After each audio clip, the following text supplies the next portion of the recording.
ನಮಸ್ತೆ ಫ್ರೆಂಡ್ಸ್, ಇವತ್ತು ನಾನು ಮಸಾಲ ಫ್ರೈಡ್ ರೈಸ್ ಮಾಡ್ತಾಯಿದ್ದೀನಿ.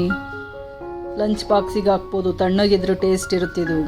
ಫಸ್ಟ್ ಒಂದು ಜಾರ್ ತೊಳ್ತೀನಿ, ಅದಕ್ಕೆ ರೆಡ್ ಮೆಣಸಿನ್ಕಾಯಿ ಹಾಕ್ತೀನಿ. ರೆಡ್ ಮೆಣಸಿನ್ಕಾಯಿ ಹಾಕ್ಬೇಕು. ಇದಕ್ಕೆ ಬೆಳ್ಳುಳ್ಳಿ ಹಾಕ್ತೀನಿ. ಬೆಳ್ಳುಳ್ಳಿ ಒಂದು ಸ್ವಲ್ಪ ಜಾಸ್ತಿನೇ ಹಾಕಬೇಕು. ಇವಾಗ ಜೀರಿಗೆ ಹಾಕ್ತೀನಿ. 1.5 ಚಮಚ ಜೀರಿಗೆ ಹಾಕಿದ್ದೀನಿ. ಅದನ್ನು ಪುಡಿ ಮಾಡ್ತೀನಿ. ಇವಾಗ ಒಂದು ಬಾಣಲಿ ಇಟ್ಟಿದ್ದೀನಿ. ಬಾಣಲಿಗೆ ಎಣ್ಣೆ ಹಾಕ್ತೀನಿ. ಎಣ್ಣೆನೂ ಅಷ್ಟೇ ಒಂದು ಸ್ವಲ್ಪ ಜಾಸ್ತಿ ಹಾಕಬೇಕು. ಪಲಾವ್ ಎಲೆ ಹಾಕ್ತೀನಿ 2. ಈರುಳ್ಳಿ ಹಾಕ್ತೀನಿ. 2 ತೊಗೊಂಡಿದ್ದೆ ಈರುಳ್ಳಿ, ಚಿಕ್ಕ ಚಿಕ್ಕದಾಗಿ ಕಟ್ ಮಾಡಿದ್ದೆ. ಉದ್ದಕ್ಕೂ ಸಹ ಕಟ್ ಮಾಡ್ಬೋದು ನೀವು. ಅದನ್ನೊಂದು 2 ನಿಮಿಷ ಫ್ರೈ ಮಾಡ್ತೀನಿ. ಫ್ರೈ ಮಾಡಿದ್ದಾಯಿತು. ಶುಂಠಿ ಹಾಕ್ತೀನಿ. ಶುಂಠಿ ಒಂದು 2 ಇಂಚ್ ಹಾಕಿದ್ದೀನಿ. ಅದನ್ನು ಚಿಕ್ಕ ಚಿಕ್ಕದಾಗಿ ಕಟ್ ಮಾಡಿದ್ದು. ಕ್ಯಾರೆಟ್ ಹಾಕ್ತೀನಿ. 2 ಕ್ಯಾರೆಟ್ ಚಿಕ್ಕದಾಗಿ ಕಟ್ ಮಾಡಿದ್ದು. ಬೀನ್ಸ್ ಹಾಕ್ತೀನಿ. ಇವಾಗ ಕ್ಯಾಬೇಜ್ ಹಾಕ್ತೀನಿ. ಎಲ್ಲದೂ ಸಹ ಚಿಕ್ಕದಾಗಿ ಕಟ್ ಮಾಡಿದ್ದು.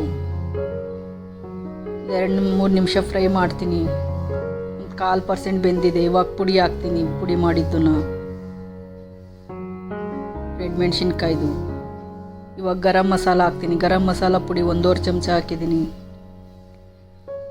ಇವಾಗ ಪೆಪ್ಪರ್ ಪುಡಿ ಹಾಕ್ತೀನಿ, ಒಂದು 1/4 ಚಮಚ. ಉಪ್ಪು ಹಾಕ್ತೀನಿ. ಈ ಫ್ರೈಡ್ ರೈಸ್ ಗರಂ ಮಸಾಲ ಪುಡಿನೇ ಒಳ್ಳೆ ಟೇಸ್ಟ್ ಕೊಡುತ್ತೆ. ಎಲ್ಲದು ಮಿಕ್ಸ್ ಮಾಡ್ತೀನಿ. ಈಗ 1-2 ನಿಮಿಷ ಬೇಯೋದಕ್ಕೆ ಬಿಟ್ಟಿದ್ದೆ, ಬೆಂದಿದೆ. ಇವಾಗ ಸೋಯಾ ಸಾಸ್ ಹಾಕ್ತೀನಿ. 1/2 ಚಮಚ ಹಾಕಿದ್ದೀನಿ. ಟೊಮೊಟೊ ಸಾಸ್ ಹಾಕ್ತಾಯಿದ್ದೀನಿ. 1-2 ಚಮಚ ಹಾಕಿದ್ದೀನಿ. ಎಲ್ಲವುದು ಮಿಕ್ಸ್ ಮಾಡ್ತೀನಿ.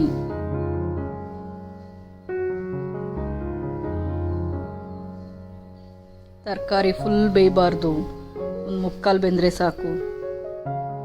ಇವಾಗ ರೈಸ್ ಹಾಕ್ತೀನಿ. ರೂಢಿಯಾಗಿ ಮಾಡ್ಕೋಬೇಕು ರೈಸು. ಎಲ್ಲವುದು ಮಿಕ್ಸ್ ಮಾಡ್ತೀನಿ.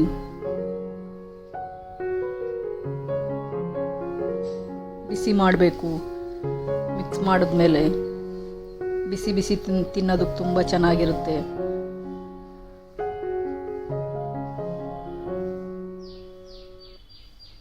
ರೆಡಿ ಆಯಿತು. ತುಂಬ ರುಚಿಯಾಗಿರುತ್ತೆ. ಎಲ್ರಿಗೂ ಸಹ ಇಷ್ಟ ಆಗುತ್ತಿದ್ದು. ಎಲ್ಲರೂ ಒಂದು ಸಲ ಟ್ರೈ ಮಾಡಿ. ವಿಡಿಯೋ ಇಷ್ಟ ಇದ್ದರೆ ಲೈಕ್ ಮಾಡಿ, ಶೇರ್ ಮಾಡಿ, ಸಬ್ಸ್ಕ್ರೈಬ್ ಮಾಡಿ.